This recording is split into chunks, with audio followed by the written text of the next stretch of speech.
Greetings, YouTube. Today I'm going to be talking about ghouls in the Fallout series, and somewhat appropriately, I am wearing a skull, a skeleton necklace. There's a skull there, but it's also got the rest of the skeleton. Now, I've never played the games, but I have been watching Gopher playthrough, specifically Fallout New Vegas, which he's been doing an extensive playthrough for, and it's been very interesting. He's playing Jack, the courier, who ends up being a bounty hunter. Though at this stage in his playthrough, he's actually contemplating a new career path because he's getting a bit tired of just having to go out and kill people for a living. Somehow I don't think it's going to work out, though. Things never quite seem to work out for Jack the way he wants them to.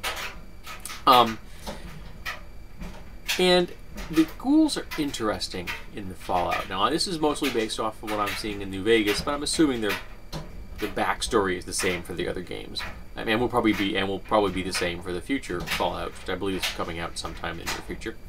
And the idea is that when the war breaks out in the Fallout universe, which is a sort of a 1950s transplanted into the middle of the 21st century, as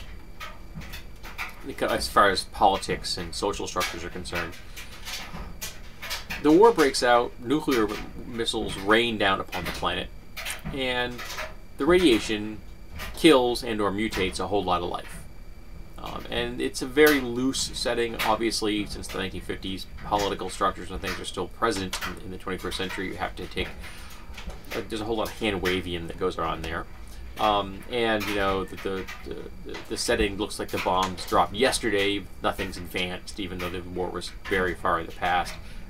It's a problem. It makes no sense. But there's nice things like powered armor and mutant insects, even though, you know, we all know mutant insects can't be the size of Buicks, but they're the size of Buicks, and it's fun to have mutant insects the size of Buicks. It really is. Or arthropods, because the biggest ones are the scorpions. But you got the ghouls. Now, the ghouls were us, ordinary people in the mid-century of the war, who received so much radiation so quickly that it essentially cured them, in the sense of they became human jerky. It gave them third-degree burns, but it also made them immortal. Now, they continue on through into the future. So even though the game is post-apocalyptic, there are people walking around in this setting who were alive before the war. They've been alive for hundreds of years. And having thought about this, why is there a rebuilding phase? If you have people from before the war, and some of them are researchers, I've seen them. Some of them are doctors. So there shouldn't have been the technical dip and then slow rebuild. It's really gradual. It should have been a very slight dip and then a rebuild. Because you have the people who remember what the world was. And they don't die. So it's not like they survived the war, pass on their information to the next generation, and then fade into the past. They pass their information on to the next generation, and the next generation, and the next generation, and the next generation. They become incredibly powerful shamans, and sages, and political leaders that don't die. Who cares what they look like? When you've got that kind of political clout, you will prevail. And yet the potential for the ghouls, to my mind, has never been taken advantage of in the Fallout series. To me, it falls into the same category of what a lot of authors do, writers, is they bring up an incredibly cool idea and they don't run with it. Of course, again, as my favorite example is Star Trek. Star Trek does this a billion friggin' times. Great idea! For one episode, never see it again. They never want to have that extrapolation and ramification process because it would change the Star Trek universe till it was something that it wasn't. And it needs to be a setting of people with cool toys. And essentially, that's what the Fallout New Vegas is. Post-apocalyptic setting with cool toys. In the case, guns and powered armor, energy weapons, and things like that. In a dark, gritty, survival-type world, even though 50 years after the war, it would just be another world. It wouldn't be the post-apocalyptic setting anymore. That ends. You don't stay there forever. It's particularly if you still have people alive from before the war. They're still walking around talking, telling you what life was like. So there is no break. There's no lost era. There's no dark ages.